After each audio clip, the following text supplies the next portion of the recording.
अस्सलाम वालेकुम नाज़रीन इकराम। IND टुडे के खबरनामे में आपका खैर मकदम है।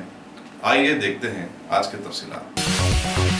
तेलंगाना के हुजूर नगर में ज़िमनी इंतखाबात में कामयाबी के बाद TRS लीडर्स ने आज चलो हुजूर नगर रैली का एहतमाम किया और सारी रियासत से सैकड़ों लोगों को वहां बुलाकर एक बड़े जलसे को मीडिया के रूबरू लाया, जहां उन्हें जीत दिलाने वाले हुजूर नगर के वोटर्स कहीं दब कर रह गए। इस मौके पर CM KCR ने हल्के की तरक्की के लिए बड़े बड़े पैकेजेस का ऐलान किया, जैसे CM फंड से 25 करोड़ वहां के बलदी कामों के लिए और इस तरह से कई और करोड़ के भी ऐलानात किए गए। जबकि TSRTC वर्कर्स की हड़ताल के हाईकोर्ट के चलते केस में सुनवाई के दौरान हुकूमती अहदेदारों ने खुल्लम खुल्ला हुकूमत के खल्लाश हो जाने का ऐलान किया था। ఉత్సాహాన్ని పెంచుతుంది, సేవాభావాన్ని పెంచుతుంది, మరింత అంకిత భావంతో పనిచేసేటువంటి ఒక స్ఫూర్తి కలిగించిందని నిస్సందేహంగా నేను చెప్పగలను, మనవి చేస్తా ఉన్నాను. ఇది మామూలు విజయం కాదు. ఎన్నో అపోహలు, అనుమానాలు, అపవాదులు, ఎన్నో నీలాప నిందలు అన్నిటినీ కూడా విశ్లేషణ చేసి మీరు నీళ్ళేదో పాలేదో తేల్చి చెప్పిన చందంగా బల్ల గుద్ది మరీ ఈరోజు హుజూర్నగర్ తీర్పు చెప్పింది. అందుకు మీ అందరికీ కూడా నేను పేరు పేరున ప్రతి ఒక్కరికి ధన్యవాదాలు తెలియజేస్తా ఉన్నాను. అయితే కేసీఆర్ వచ్చి శుష్కప్రియాలు శూన్యహస్తాలేనా, ఊరికే ధన్యవాదాలు చెప్పడమేనా అని మీలో కొందరు అనుకుంటూ ఉంటారు. బయట కూడా చాలామంది చూస్తూ ఉంటారు. నేను చాలా చెప్పేది ఉన్నది, మీరు కూడా ఓపికతో వినాలే.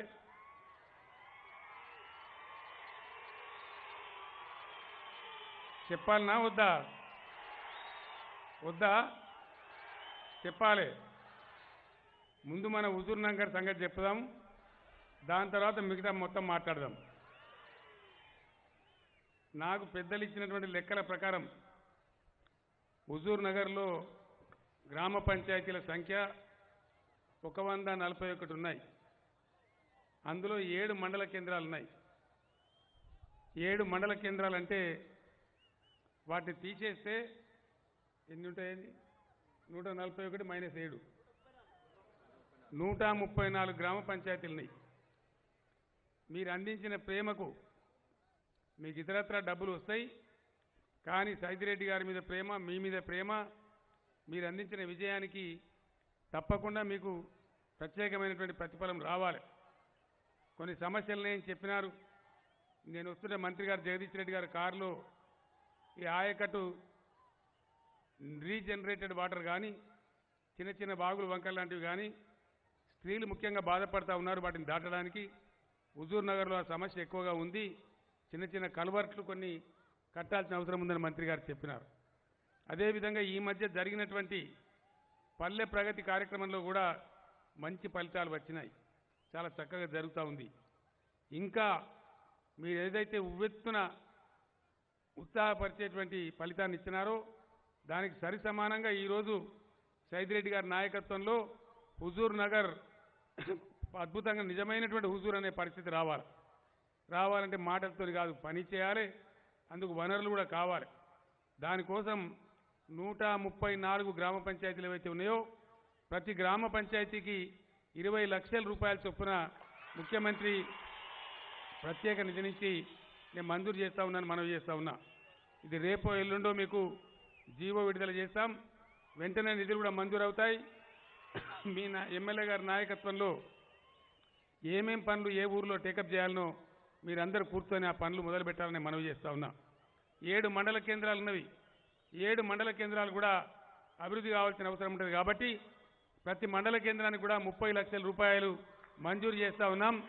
వాటిని కూడా అద్భుతంగా మీరు గొప్పగా చేయాలని చెప్పి నేను కోరుతా ఉన్నా. హుజూర్ నగర్ మున్సిపాలిటీ, నేరేడుచర్ల మున్సిపాలిటీ మీకు రెండే కదా మున్సిపాలిటీ, 2 మున్సిపల్ పట్టణాలు ఉన్నవి. అందులో హుజూర్ నగర్ చాలా పెద్దది. నేను వస్తుంటే కూడా చూసిన రోడ్డు మట్టి కొడుతూ ఉన్నది. మంత్రి గారు చెప్పినారు, మీరు వస్తున్నారని కొంచెం శుభ్రం చేసినన్న, లేకపోతే అంత దుమ్మే ఉంటుందని చెప్పినారు. నిజమేనా ఈ మాట? నిజమే. మరి సైదిరెడ్డి గారి నాయకత్వంలో సైదిరెడ్డి గారు ఇప్పుడే అన్నారు, నిన్నటిదాకా మామూలు సైదిరెడ్డిని మీ దయతో ఇలా ఎమ్మెల్యే సైదిరెడ్డిని మీ సేవకుని మీకు సేవ చేస్తా అని చెప్పినారు. హుజూర్ నగర్కు మినరల్ ఫండ్లో నుంచి కొంచెం మంచి డబ్బులే వస్తాయి. దానికి తోడుగా ప్రత్యేకంగా సీఎం ఫండ్స్ నుంచి నా నిధుల నుంచి 25 కోట్ల రూపాయలు మంజూరు చేస్తా ఉన్నాం. ఈ పట్టణాన్ని అన్ని రకాలుగా బాగా గొప్పగా తీర్చిదిద్దాలని చెప్పి ఆ దుమ్ము దూసర లేకుండా చేయాలని, మంచి మోరీలు డ్రైనేజీలు నిర్మించాలని, పరిశుభ్రమైన పట్టణం ఏందా నల్గొండ జిల్లాలంటే హుజూర్ నగరం చెప్పుకునే విధంగా తయారు చేయాలని చెప్పి సైదిరెడ్డి గారిని మీ అందరినీ కూడా నేను కోరుతా ఉన్నాను. దీంతో పాటు మరొక మున్సిపాలిటీ నేరేడు చెర్ల కూడా ఉంది. వారికి కూడా ఆ పట్టణాన్ని బాగు చేయడానికి కూడా 15 కోట్ల రూపాయలు మంజూరు చేస్తూ ఉన్నాం. నేరేడు చెర్లను కూడా బ్రహ్మాండంగా మంజూరు చేయాలని చెప్పి నేను కోరుతా ఉన్నా. అదేవిధంగా మీరు ఇక్కడ కోరిన కోరికలు మరికొన్ని ఉన్నవి. ఇక్కడ ఉన్నటువంటి లంబాడా సోదరులు మా గిరిజన బిడ్డలు మీకు గతంలో ఎన్నో దశాబ్దాలు మీరు పోరాటం చేసిన మీ తండాలు ఏ పార్టీ ఏ ప్రభుత్వం కూడా పంచాయతీలు చేయలే. కానీ టీఆర్ఎస్ ఒకసారి మాట ఇచ్చింది. ఇలా 3000 గిరిజన తండాలు గూడాలు పెంటలు అన్నిటినీ కూడా గ్రామ పంచాయతీలు చేయడం జరిగింది. ఇక్కడ కూడా హుజూర్ నగర్లో 30 పైచీలకు తండాలు గ్రామ పంచాయతీలుగా మారినాయి. వారందరికీ కూడా అభివృద్ధి బాగా జరగాల. ఎందుకో ఏదో కారణం చేత మరి ఇంతకుముందు పనిచేసిన ఎమ్మెల్యే గారు తప్ప కారణం నాకు కూడా పూర్తిగా అర్థం కాలేదు. రాష్ట్రంలో చాలా గిరిజన రెసిడెన్షియల్ పాఠశాలలు పెట్టినాం, అద్భుతమైన పాఠశాలలు పెట్టినాం. ఎందుకో హుజూర్ నగర్ నియోజకవర్గంలో లేదు. వెంటనే గిరిజన బిడ్డల కోసం రెసిడెన్షియల్ పాఠశాల మంజూరు చేస్తూ ఉన్నామని చెప్పి నేను మనవి చేస్తూ ఉన్నా. అదేవిధంగా హుజూర్ నగర్లో బంజారా భవన్ కూడా నిర్మాణం చేస్తామని కూడా ఈ సందర్భంగా నేను మనవి చేస్తూ ఉన్నా. ఒక హుజూర్ నగరే కాదు, హుజూర్ నగర్, మిర్యాలగూడ, నాగార్జున సాగర్ తదితర ప్రాంతాలలో కొంత పోడు భూముల సమస్య ఉంది. మా సత్యవతి రాథోడ్ గారు మంత్రి గారు వారు తిరిగిన సందర్భంలో నాకు చెప్పారు ఇవన్నీ పరిష్కారం కావాలని. ఖచ్చితంగా ఆ పోడు భూముల సమస్య అన్ని జిల్లాలకు నేనే స్వయంగా వస్తూ ఉన్నా. ప్రజా దర్బార్ పెట్టి మొత్తం మంత్రివర్గం అందరం వచ్చి కొద్ది రోజుల్లోనే ఆ కార్యక్రమం స్టార్ట్ అవుతుంది. తప్పకుండా ఈ జిల్లాలో హుజూర్ నగర్ నియోజకవర్గంలో కూడా ఆ సమస్య పరిష్కారం చేస్తామని మనవి చేస్తూ ఉన్నా. హుజూర్ నగర్ ప్రజలకు ఉన్నటువంటి మరో కోరిక, మాకు రెవెన్యూ డివిజన్ కావాలని మీరు కోరినారు. వెంటనే మంజూరు చేస్తూ ఉన్నాం. హుజూర్ నగర్లో రెవెన్యూ డివిజన్ కూడా వస్తుందని నేను మనవి చేస్తూ ఉన్నా. అదేవిధంగా చాలా సిమెంట్ ఫ్యాక్టరీలు ఉన్నవి, మాకు ఈఎస్ఐ హాస్పిటల్ సదుపాయం లేదని చెప్పినారు. ఇది చాలా న్యాయమైన డిమాండు.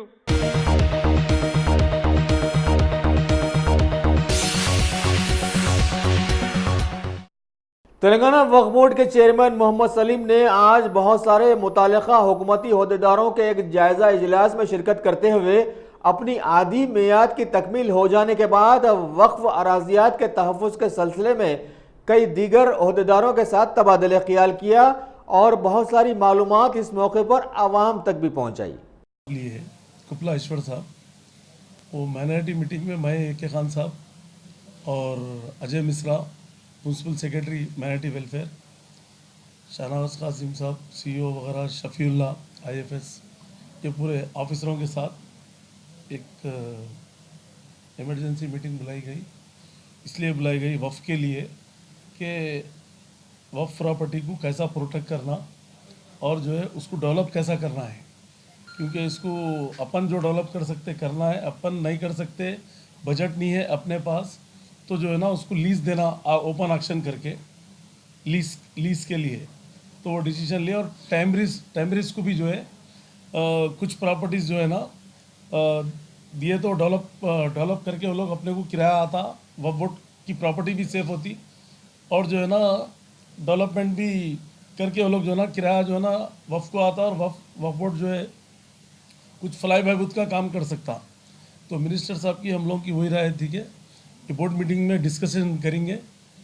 ये 29 तारीख को जो बोर्ड मीटिंग है उसमें ये भी डिस्कशन आएगा और वक्फ प्रॉपर्टियों का जो अभी तक जो पेंडिंग है, जो चीज़ पेंडिंग है, और सीनियर एडवोकेट्स को रख के जो है ना उसको कैसा हासिल करना प्रॉपर्टियों को, वो भी आज ये करे रिव्यू में। और जो है आमदनी बढ़ना है वफ़ की, कैसा बढ़ना है, किस तरीके से करना है। स्टाफ की कमी रहने से तो वो स्टाफ भी जो है अब इंशाल्लाह ताला अजय मिश्रा साहब जो प्रिंसिपल सेक्रेटरी है उन्होंने और मिनिस्टर साहब भी हम भी सीरियस लेके बोले कि जल्द से जल्द जो है ना यहाँ पर स्टाफ को रिक्रूटमेंट करेंगे और जो है ना हर एरिया में 2-2 इंस्पेक्टर को डालेंगे। अभी एक इंस्पेक्टर 2-2 डिस्ट्रिक्ट को देख रहा उन्हें, एक 3-3 डिस्ट्रिक्ट देख रहा, तो उन्हें नहीं कर सकता उन्हें ऐसा। तो इसलिए स्टाफ की कमी होने से भी थोड़ी चीज़ें प्रॉब्लम में है। तो इंशाल्लाह ताला गवर्नमेंट पूरा हमारे को साथ दे रही, केसीआर साहब भी साथ दे रहे पूरा, इसलिए कि गवर्नमेंट का सपोर्ट नहीं रहता कोई काम नहीं कर सकते। तो गवर्नमेंट पूरी तरीके से हमारे को साथ दे रही और जितने वक्फ प्रॉपर्टी है पूरा उसको प्रोटेक्ट करने के लिए पूरी मिशनरी देंगी। वहाँ पर पुलिस पिकेट भी जो है ना आने वाले टाइम में वक्फ बोर्ड में रहेगा, हज बिल्डिंग में, क्योंकि ऐसे वैसे लोग आके धंधे पानियाँ कर रहे हैं वहाँ बोल के, जैसा सेक्रेटरीट में वहाँ हर जगह था वही इसी तरीके से एक ACP या इंस्पेक्टर सब कॉन्स्टेबल्स वगैरह पूरे पिकेट डालेंगे वहाँ, कि मतलब एक सिस्टम से जो है ना काम होना बोल के। और डिजिटाइज जो है कंप्यूटराइज जो कर रहे हैं उसको लंबा 1 साल से चल रहा हो, 6 महीने से ऐसा नहीं होता, रात दिन करके 2 महीने में ख़त्म करना बोल के, वो भी एक मीटिंग बुलाना बोल के, वो भी एक डिसीजन लिया, वो भी एक मीटिंग बुलाएंगे हम। पूरे प्रॉपर्टीज़ कंप्यूटराइज करके जो है, जो प्रॉपर्टीज़ जो पट्टे में पानी में नहीं है, खाली गज़ेट है मुंतखब है, वो कलेक्टर ऑफिस में वो मुंतखब उसमें नहीं है इंक्लूड गवर्नमेंट के उसमें, तो जो बचे हुए है प्रॉपर्टीज़ जो भी है उसको भी जो है ना हम लोग उस पट्टा पानी में जो है ना नाम दर्ज करा के वक्फ बोर्ड का, और रजिस्ट्रार को भी, हर रजिस्ट्रार को डिस्ट्रिक्ट वाइज हर जगह एक लेटर देंगे कि वक्फ प्रॉपर्टी जहाँ भी है वहाँ रजिस्ट्रेशन रोक देना। तो इंशाल्लाह ताला वो काम सीरियस जो है ये बोर्ड मीटिंग के बाद, बोर्ड मीटिंग में डिस्कशन करके आने वाले टाइम में जो है ना वो भी पूरा काम चलेगा। स्टाफ भी जो है बढ़ाएंगे हम यहाँ पर, बढ़ा के जो है ना अच्छा फुल फ्लैश काम करेंगे अब, क्योंकि अल्लाह के करम से हमारा भी जो हाई कोर्ट में पेंडिंग था केस, अल्लाह के करम से जो है वो भी अल्लाह मियाँ हमको बिठाना चाह रहा था, हमारे फेवर में केस हुआ। वो मैं अल्लाह का शुक्र अदा करता हूँ, क्योंकि वो मेरी हकीकत नहीं थी ना कोई कर सकते थे, अल्लाह की तरफ से हुआ। और गवर्नमेंट का पूरा सपोर्ट रहने से, केसीआर साहब के सपोर्ट से जो ना ये हमारे को जो है ना यहाँ पर मौका मिला बैठने का, क्योंकि एडवोकेट जनरल भी जो है ना काउंटर डाले वहाँ पर, गवर्नमेंट भी काउंटर डाली, और हम भी प्राइवेट वकील को रखे थे प्रकाश रेड्डी को, उन्होंने भी जो है काउंटर डाल के 7 जगह के जजमेंट बताए। और मैं इससे पहले भी बार बार वही बोल रहा था कि सेक्शन 15 में जो है 5 साल की मैथ पूरी रहती, वो कंप्लीट करना ही करना रहता बोल के, और बाद जनों को जो है मालूमात नहीं रहने की वजह से जो है वो लोग जो बोल रहे थे कि नहीं ऐसा नहीं होता, ऐसा होता, MLC नहीं है तो चेयरमैन नहीं है, वैसा नहीं रहता। कानून भी कोई चीज़ है, कानून के आगे कोई भी नहीं जा सकते, एक्ट के आगे कोई भी नहीं जा सकते, कोर्ट रहो या गवर्नमेंट रहो, हम पूरा कानून और कोर्ट के हिसाब से कानून का एहतराम करते हुए हम वहाँ पर बैठे थे, और अल्लाह मियाँ जो है सही का साथ दिया इंशाल्लाह ताला। मैं ऊपर वाले का शुक्र अदा करते हुए, और मैं एक खादिम की हैसियत से वहाँ काम कर रहा हूँ, फ्री सर्विस दे रहा हूँ, 1 रुपये का मैं रवादार नहीं हूँ, वहाँ पानी भी नहीं पीता मैं, और कैबिनेट मिनिस्टर रहेंगे मेरा भी, मगर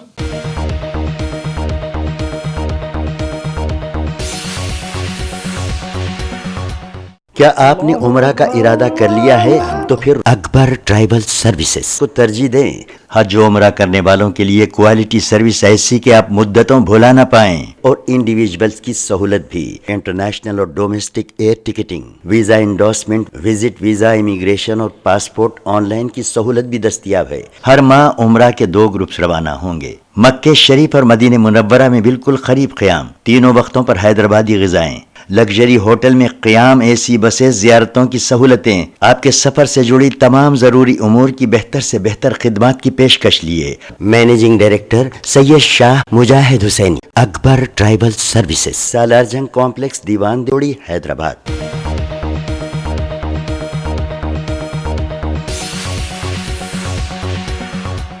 तेलंगाना के जिले महबूबनगर की दल बदल लीडर DK अरुणा की फहमाइश पर आज वहां की TRS पार्टी और कांग्रेस पार्टी के बहुत सारे कारकुनों ने BJP पार्टी में शमूलियत इख्तियार कर ली।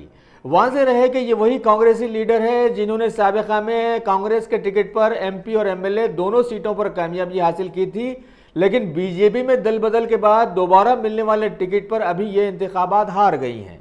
యాదవ్ గారు శ్రీకాంత్ గారికి రాష్ట్ర భారతీయ జనతా పార్టీ తరఫు నుంచి హృదయపూర్వకంగా స్వాగతం పలుకుతూ మీ రాక తప్పకుండా పాలమూరు జిల్లానే కాదు తెలంగాణ వ్యాప్తంగా కూడా తప్పకుండా పార్టీ బలోపేతానికి దోహదపడుతుందని చెప్పి విశ్వసిస్తూ మీ అనుచరులందరితో కూడా మళ్ళీ కార్యక్రమాన్ని పెట్టుకొని పార్టీలో చేర్పించి మరి పార్టీని మరి మహబూబ్నగర్ జిల్లాలోనే కాదు తెలంగాణలో కూడా మీ శక్తి వంచన లేకుండా పనిచేస్తారని ఆశిస్తూ పార్టీ తప్పకుండా మిమ్మల్ని కూడా గుర్తిస్తుంది గౌరవిస్తుందని చెప్తూ మీకు మొత్తం తెలంగాణ రాష్ట్ర ప్రజలందరూ కూడా దీపావళి పండుగ శుభాకాంక్షలు।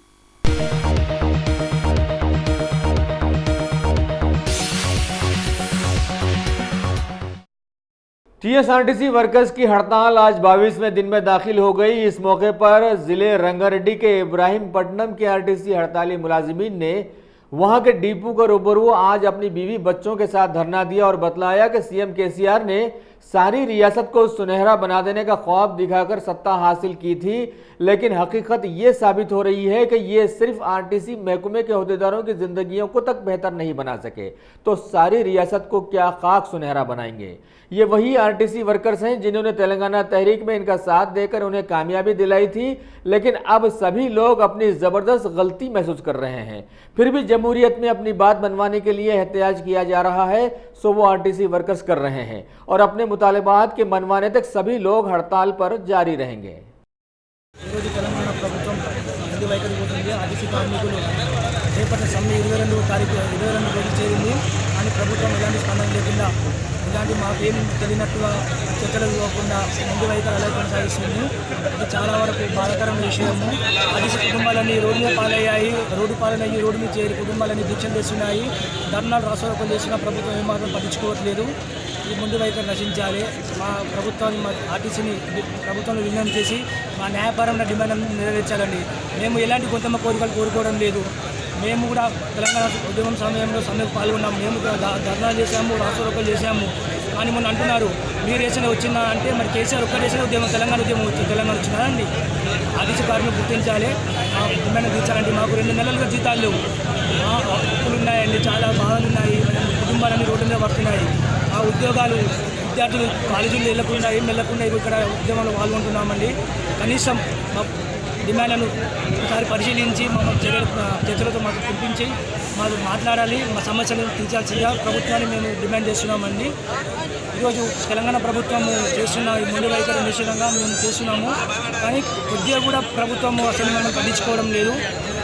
ఈరోజు చూసుకున్నట్టయితే తెలంగాణ కోసం ఎలాగ బలిదానం జరిగినాయో ఆర్టీసీ కార్మికులు కూడా బలిదానం చేసుకుంటున్నారు, వసూలు బాస్తున్నారు, మొన్న ఆత్మహత్యలు చేసుకుంటున్నారు, గుండెపోటుతో కూడా మరణిస్తున్నారు। కానీ ప్రభుత్వం ఎలాంటి వాళ్ళ కుటుంబాలను ఆదుకోవడం లేదు, ఏం లేదు। ప్రభుత్వం వెంటనే వాళ్ళ కుటుంబాలను ఆదుకోవాలి, వాళ్ళకి ఎగ్జిక్యూషన్ కల్పించాలి। ఇలా మా సమస్యలు తీర్చి మా డిమాండ్లను తీర్చి మాకు ఈ ఆర్టీసీని మా ఉద్యోగాలు మాకు ఇవ్వాలండి। నేను పి సుజాత గారి కూతురైన రమ్యని మాట్లాడుతున్నాను। మా mummy Choutuppal conductor, staff number 212-258। ఈరోజు ఇక్కడికి రావడానికి గల కారణం మా బతుకులని రోడ్డు మీద పాడేయడం। అయితే 22 రోజుల నుంచి సమ్మె చేస్తుంటే గవర్నమెంట్ కనీసం నిమ్మకు నీరెత్తనట్టు కనీసం ఇప్పటి వరకు చర్చలకు కూడా మమ్మల్ని విలువలేదు। పైగా మా మీద లేనిపోని మాటలు అంటూ మా మనోభావాలను దెబ్బతీసి మా పేరెంట్స్ని రోడ్డు మీద పడేయడం కాకుండా మమ్మల్ని సెల్ఫ్ డిస్మిస్ చేసి ఈరోజు మా బతుకులతో ఆడుకుంటున్నారు, పిల్లలతో ఆడుకుంటున్నారు। మాకు ఇంతవరకు ఫీ రియంబర్స్మెంట్ లేదు, కానీ మళ్ళీ మేము గవర్నమెంట్ ఉద్యోగులం కాదు, మా ఆర్టీసీ కూడా గవర్నమెంట్కి కాదు అని చెప్తున్నారు। పైగా ఎప్పటికీ విలీనం చేయమని కూడా మొండిగా ప్రవర్తిస్తున్నారు మీరు, కానీ ఇది మీకు ఎంతవరకు సమంజసం కాదు। సీఎం గారు దయచేసి మమ్మల్ని గవర్నమెంట్లో విలీనం చేయాలని, మా బతుకులలో సంతోషాన్ని నింపాలని, అలాగే మేము చదువుకున్న చదువులకు మాకు నోటిఫికేషన్స్ విడుదల చేసి ఎంప్లాయీ రిక్రూట్మెంట్ చేయాలని మేము కోరుకుంటున్నాం। ఈరోజు తెలంగాణ గవర్నమెంట్ వచ్చింది, కానీ ఇంతకుముందు తెలంగాణ ఆవిర్భావానికి మొదట సమిధులైంది కేవలం ఆర్టీసీ కార్మికులే అన్న సంగతి మర్చిపోయినట్టున్నారు। అదే ఆర్టీసీ నాయకులు ఇంకా ఎవరైతే కార్మికులు ఉన్నారో వాళ్ళే ఈరోజు దీక్షను చేపట్టారు, కానీ ఇవాళ వారినే మీరు రోడ్డు మీద పాడేస్తే వాళ్ళే మీకు తిరగబడిపోతారు। ఇది మాత్రం ఖచ్చితంగా జరుగుతుంది। దయచేసి మమ్మల్ని వెంటనే గవర్నమెంట్లో విలీనం చేసి మమ్మల్ని సమగ్ర సర్వే అంటూ మా ఆస్తులన్నిటినీ లెక్కలు కట్టి మమ్మల్ని కనీసం రేషన్ కార్డు కూడా లేకుండా చేశారు. కానీ మళ్ళీ మేము గవర్నమెంట్ ఎంప్లాయీస్ కాదు అని అంటారు. అంటే మేము తినే అన్నాన్ని కూడా మీరు గుంజేసుకున్నారు. మా చదువుని కూడా ఆపేస్తూ మాకు ఫీ రియంబర్స్మెంట్ ఇంతవరకు ఇవ్వలేరు. ఇది ఎంతపాటి న్యాయం అని అంటారు? మీరే చెప్పండి. గవర్నమెంట్ అంటే ధనిక రాష్ట్రం అంటే కేవలం ఎమ్మెల్యేలకు ఎంపీలకు మాత్రమే ఎక్కువ జీతాలు కాదండి. ప్రతి ఒక్క కార్మికులకు, ఎవరైతే ప్రజలు జనాలు ఎవరైతే ఉన్నారో ప్రతి ఒక్కరికి ఉన్నతమైన చదువు, ఉన్నతమైన స్థితిగతులు ఉండాలి. అదే నిజమైన ధనిక రాష్ట్రానికి ఉండవలసిన లక్షణాలు. తోటి బెదిరించి అభివృద్ధి చేస్తాం అనుకుంటున్నావే. ఇప్పటికి మాత్రము రాష్ట్రంలో ఏం చేసినామంటే అందరికి ఉద్యోగం అని 20,000 వస్తే, ఒక వ్యక్తి 20,000 వస్తే ఇప్పుడు ఆయన రెంట్కి ఏముంటాడు, కరెంట్ బిల్లు ఏం కడతాడు, పిల్లల ఫీజులు ఏం కడతాడు, అదే తర్వాత మళ్ళీ వచ్చిపోయే ఖర్చులు ఏమవుతాయి. 4 పిల్లలు ఉంటారు, భార్య ఇంట్లోనే ఉంటుంది, మళ్ళీ ఇప్పుడు ఒక భూమి ఉంటుంది, ఒక చెలక ఉంటుంది, మళ్ళీ తర్వాత బావులు ఉంటాయి, బావులలో నీళ్ళు ఉంటాయి, బోర్లలో నీళ్ళు ఉంటాయి, మెట్టే పొలాలు మరి గట్టి పొలాలు ఉంటాయి అనుకో. మరి ఆ పొలాలన్నీ పంటలు పండాయి. మరి అప్పుడు ఏం చేయాలి? అసలు పరిస్థితి 20,000 వస్తున్నాయి అంటాడు, 50,000 ఇస్తున్నాడు. ఎక్కడ ఇస్తున్నావు కేసీఆర్? ఎక్కడ ఇస్తున్నావు? నువ్వు ఏమనుకుంటున్నావు? నీ అంతా తీస్తాము నువ్వు అనుకుంటున్నావేమో. నేనే గొప్పవాడు, నేనే గ్రేటు, నేనే నాకన్నా రాజు లేదనుకుంటున్నావేమో. కానీ కార్మికులు కలుసుకుంటే, ప్రజలంతా కలుసుకుంటే నువ్వు అంతం అయిపోతావు. కేసీఆర్ ఏమనుకుంటున్నావు? వీళ్ళంతా కేసీఆర్ వీళ్ళంతా బిడ్డలు గారా? తెలంగాణ బిడ్డలు గారా? వీళ్ళు ఎక్కడ పంపిస్తావు? వీళ్ళను ఏ రాష్ట్రానికి పంపిస్తావు? ఏ దేశానికి పంపిస్తావు? ఎందుకు ఇలా గురించి పట్టించుకోవట్లేవు? సీమినేతలు ఎందుకు లేదురా నీకు అసలు? ఇంతగానో మేము అంతగానో పోరాడుతుంటే, చిన్న పిల్లలతో తిరుగుతుంటే చేస్తుంటే నువ్వు ఎక్కడ చూస్తున్నావు? మాకు ఎక్కడ ఇస్తున్నావు? 50,000 ఏడిస్తున్నావు. సుపేటాల 50,000 నువ్వు. కానీ మాత్రం కేసీఆర్ చెప్తున్న ఒక్కటే విషయము, జాగ్రత్త, నీ కొడుకు నీ బిడ్డ నీదే స్వతంత్రం అవుతుంది అనుకుంటేవేమో, మొత్తం నీదే అనుకుంటున్నావేమో.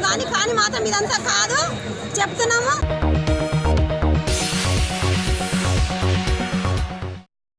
Top selection computers. अगर आप टेक्नोलॉजी के दौर में रहते हुए टेक्नोलॉजी से दूर हैं तो सोचिए मत, आइए एक बार खिदमत का मौका दीजिए। हमारे यहाँ branded computers Dell, HP, Lenovo, laptop accessories उम्दा क्वालिटी निहायत ही वाजबी दाम पर दस्तयाब है। स्कूल, कॉलेज, कॉर्पोरेट, ऑफिस वगैरह में बल्क क्वांटिटी में सप्लाई की जाती है। इसके साथ साथ हमारे यहाँ माहिर टेक्नीशियंस की निगरानी में रिपेयर की सहूलत भी मौजूद है। अगर आप अपने घर, दुकान, सोसाइटी, स्कूल वगैरह को सेफ और क्राइम फ्री बनाना चाहते हो तो इंस्टॉल कीजिए CCTV कैमरा जो HD क्लियरिटी के साथ दस्तयाब है। गुज़िश्ता 10 साल से मुल्क भर में अपनी इन तमाम खिदमात को जारी रखते हुए आपके एतमाद को बरकरार रखने वाला नाम top selection computers, Vijayanagar colony beside Riyan hotel Hyderabad. Director Syed Rashid Ali. Phone 9849715954। Top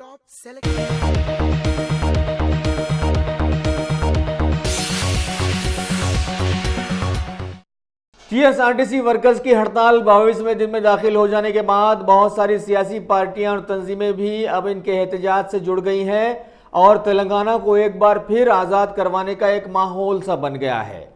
अभी उस्मानिया यूनिवर्सिटी के CM KCR का तहरीक तेलंगाना में साथ देने वाले बहुत सारे तुलबा इन हड़ताली वर्कर्स की तायद में आज सड़कों पर एहतजाज करते नजर आए और जबरदस्त नारेबाजी करते हुए तमाम सड़कों को जैम कर दिया। इस मौके पर TRSV के तुलबा ने हुकूमत के खिलाफ नारे लगाने वाले तुलबा को रोकने के लिए फौरन वहां पहुंचे और इस तरह से वहां पर एक जंग का माहौल बन गया और ऐसे में CM KCR की पुलिस वहां फौरन हरकत में आते हुए कई एहतजाजियों को गिरफ्तार करते हुए इस एहतजाज को कुचल भी दिया। धरने के मौके पर वहां पर कांग्रेस के senior leader V Hanumantharao, TGS के प्रोफेसर कोदंडराम, TSRTC JAC के convener Ashwathama Reddy, joint convener Raji Reddy, TMR PS के W श्रीनिवास, इनके साथ साथ JAC लीडर्स थॉमस रेड्डी, हनुमंत बुद्धिराज, संध्या वेंकटेश्वर वगैरह वगैरह भी वहां पर मौजूद थे। मीडिया को मुखातिब करते हुए अश्वत्थामा रेड्डी ने इस मौके पर CM KCR की हालिया उनके खिलाफ में की गई प्रेस मीट की सख्त मजम्मत की और हड़ताली वर्कर्स के मुतालबात मान लेने का हुकूमत पर दबाव डाला ताकि रियासत में जमहूरियत की बका कायम रह सके। నత్తిగా ఆర్టీసీ కార్మికుల సంఘంలో హుజూరాబాద్ ఎన్నికలు వస్తుంది. చాలా హుజూరాబాద్ ఎన్నికలు వస్తుంటాయి. ఈ ఎన్నికలు వచ్చిపోయే దాంట్లో మనకు ఎలాంటి ఇబ్బంది లేదు. దాన్ని మీరు అన్నట్లు కొద్దిగా కాలనీలు గల్లీలు తిరిగి అందరూ కొద్దిగా ఎడ్యుకేట్ చేస్తే మీతో పాటు మేము కూడా రావడానికి టైం తీసుకుని వస్తాం. థ్యాంక్ యూ అందరికీ.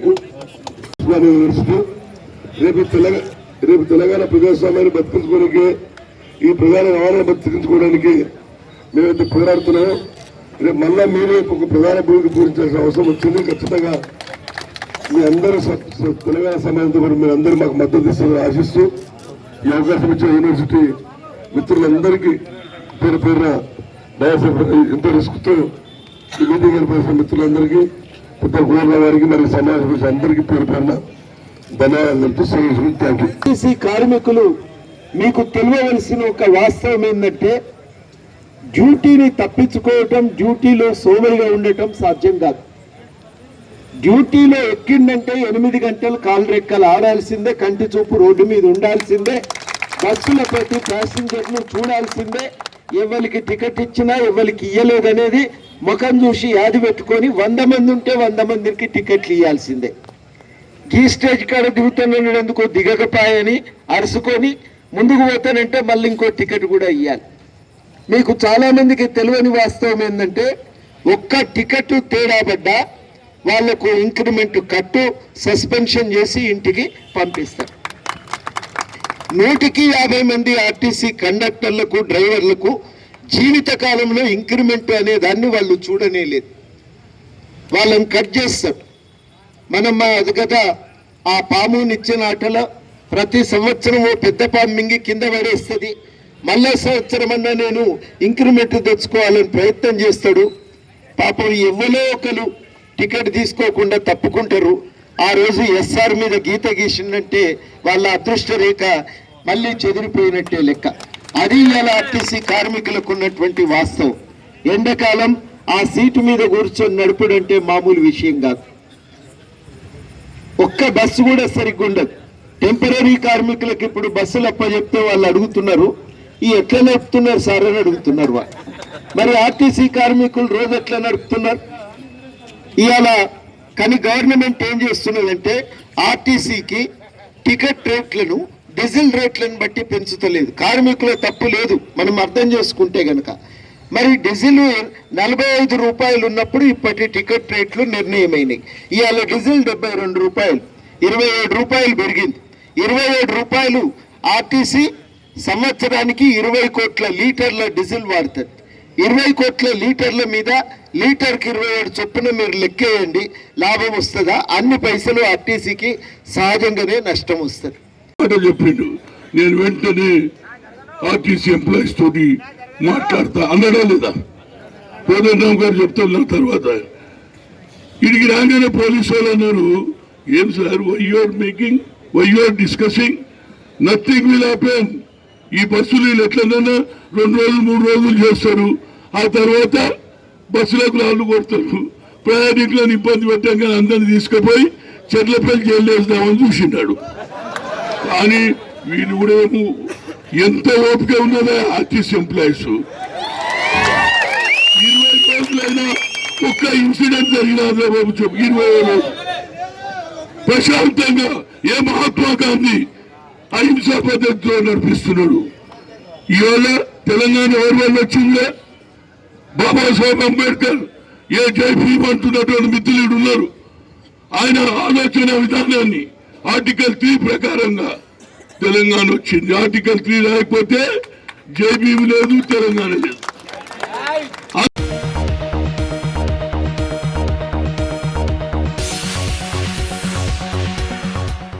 अगर आपने हमारे चैनल को सब्सक्राइब नहीं किया है तो आपको यहाँ सब्सक्राइब बटन दिख रहा है, उसे क्लिक करिए और सब्सक्राइब कीजिए और साथ ही साथ बेल आइकॉन को भी क्लिक करिएगा जिससे कि आपको ताज़ा अपडेट मिलते रहें।